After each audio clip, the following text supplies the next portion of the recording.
কে?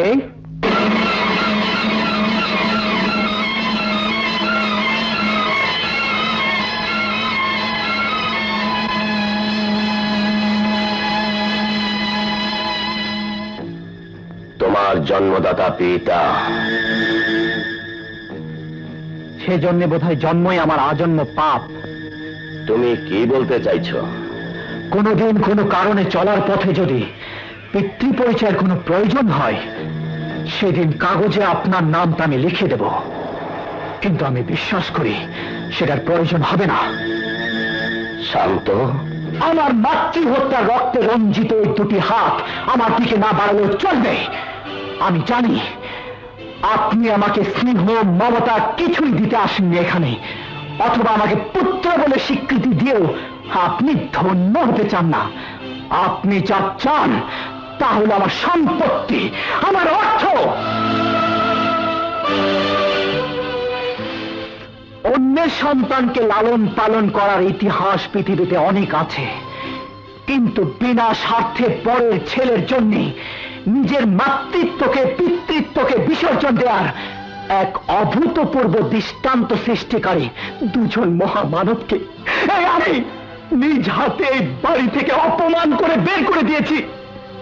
কেন জানেন? আপনার মতো একজন শয়তানের রক্ত আমার এই শিরা উপশিরায় ধমনীতে মিশে আছে বলে। চল বেরিয়ে যাও বাড়ি থেকে। এই তোমার শেষ কথা? হ্যাঁ হ্যাঁ, এই আমার শেষ কথা। সোজা হাতে যে ঘি উঠবে না, এতদিন জেল খেতেও সেটা বুঝতে পারোনি। আমি এত সহজে ছাড়ব না, আমি এর শেষ দেখব।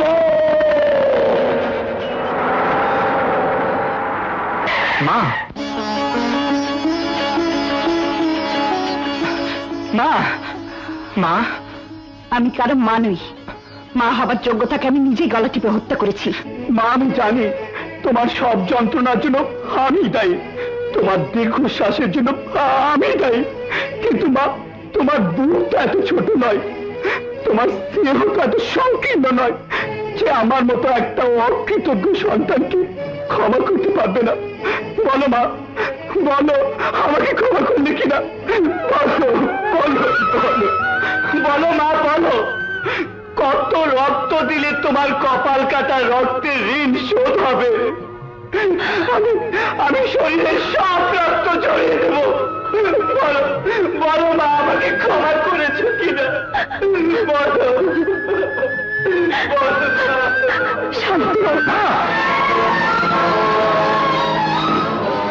শান্ত সাহেব, সেদিন আপনার রাজপ্রাসাদ থেকে আমাদের তাড়িয়ে দিয়েছিলেন। আমাদের রাজপ্রাসাদ নেই, আছে বস্তির এই কুঁয়ে ঘর। তবু নিশ্চয়ই আমার বলার অধিকার আছে, আপনি এখান থেকে চলে যান। আমাকে ক্ষমা না করলে আমি কিছুতেই এখান থেকে যাব না। আপনি এখান থেকে চলে যান শান্ত সাহেব।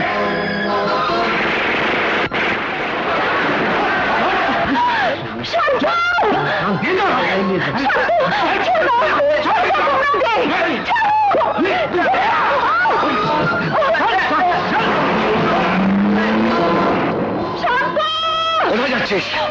শান্তকে তুমি বাঁচাও, ওরা আমাকে তুলে নিয়ে যাচ্ছে। শান্ত আমাদের কে? কেমন বাবা তুমি?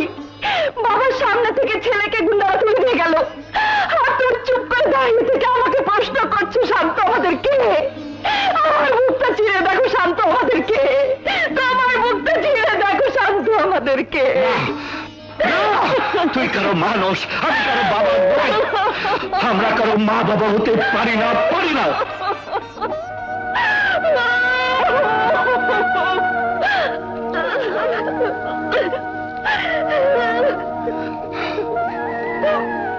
শান্তর জন্য নয়, তোর চোখের পানি মুছিয়ে দিতে তোর শান্তকে আমি তোর কাছে ফিরিয়ে এনে দেবো, ফিরিয়ে এনে দেবো।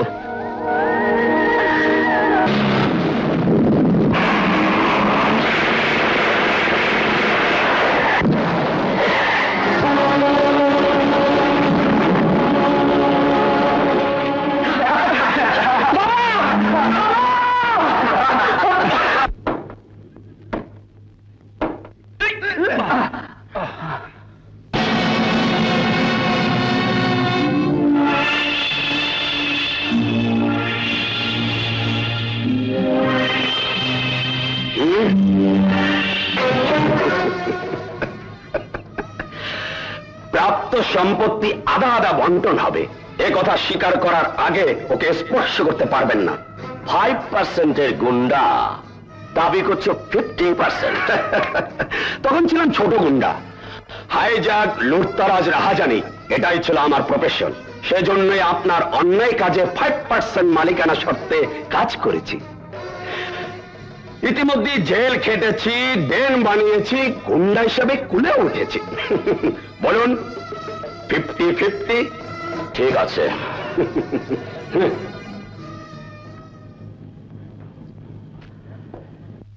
ড্যাডি, আমার বাবা মরহুম জাস্টিস রায়হান চৌধুরী আমাকে বঞ্চিত করে তার সমস্ত সম্পত্তি তোর নামে উইল করে দিয়ে গেছে। সেগুলো এই দলিলে দস্তখত করে আজ আমাকে দিয়ে দিতে হবে।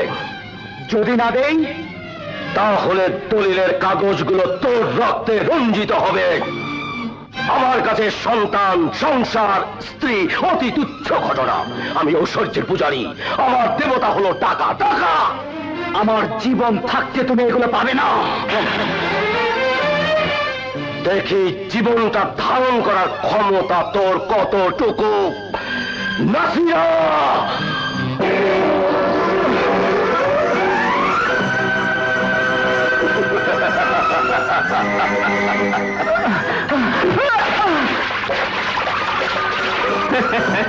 শুধু শুধু ওই বেচারাকে কষ্ট দিয়ে কি লাভ? আরে গাছের গোড়া কেটে দিলে আগাটা তো এমনি শুকিয়ে যাবে।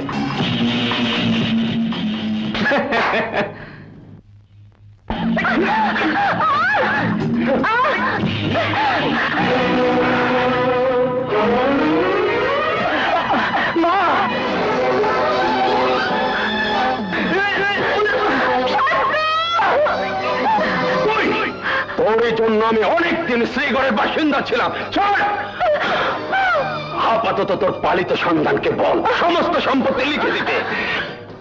ওটার আধা ভাগ পেলে তোকে নিয়ে আমি সংসার পাতবো।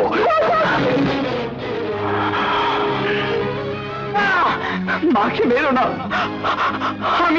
আমি কষ্ট খাটিয়ে বলো। অন্যের কাছে আত্মসমর্পণ করবি না। আমার যা খবর হোক, তুই কেন তোর ন্যায্য সম্পত্তি থেকে বঞ্চিত হবি? আগে কথা বলবি না। নিয়ে যাওকে।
আমার স্ত্রীর গা থেকে যদি আর একটা ফোঁটা রক্ত ঝরে তাহলে এখানে রক্ত গঙ্গা বইয়ে দেবো। বল দলিলে সই করবে কিনা, এক্ষুনি জানে মেরে ফেলবো।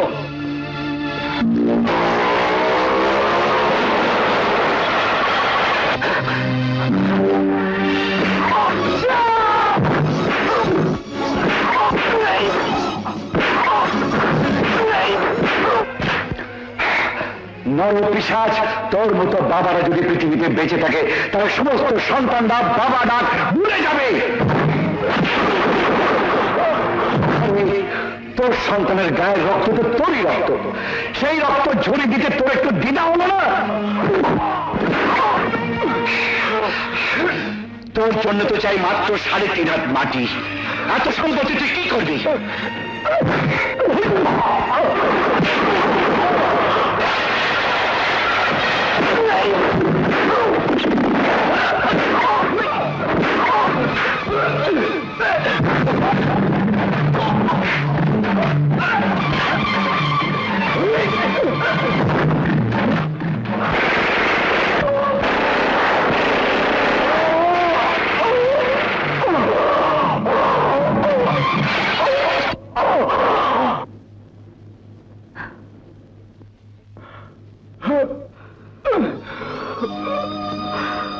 আমি শুধু একটি কথাই বলতে চাই, সম্পত্তির জন্য নিজ পুত্রকে হত্যা করতে এনেছ, কিন্তু মৃত্যুর সময় তুমি কি নিয়ে যাচ্ছ?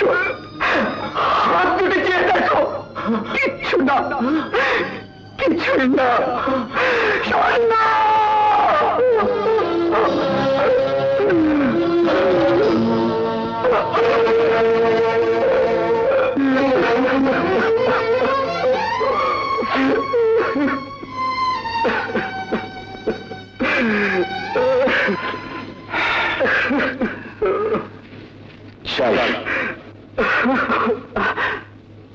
বাবা, দাঁড়াও বাবা।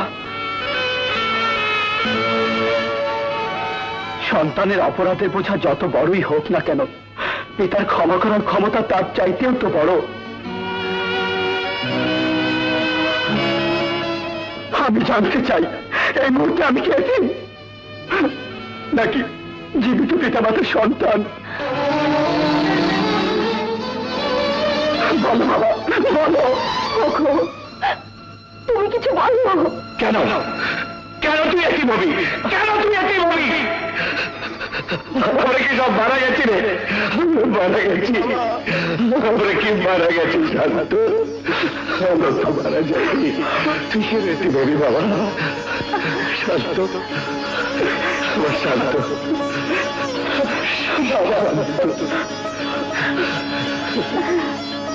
চল মা। দাঁড়াও মা।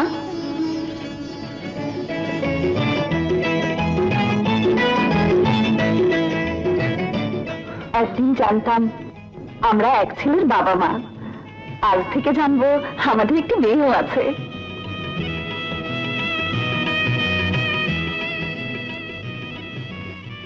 এই ছেলে মেয়েকে নিয়ে আমাদের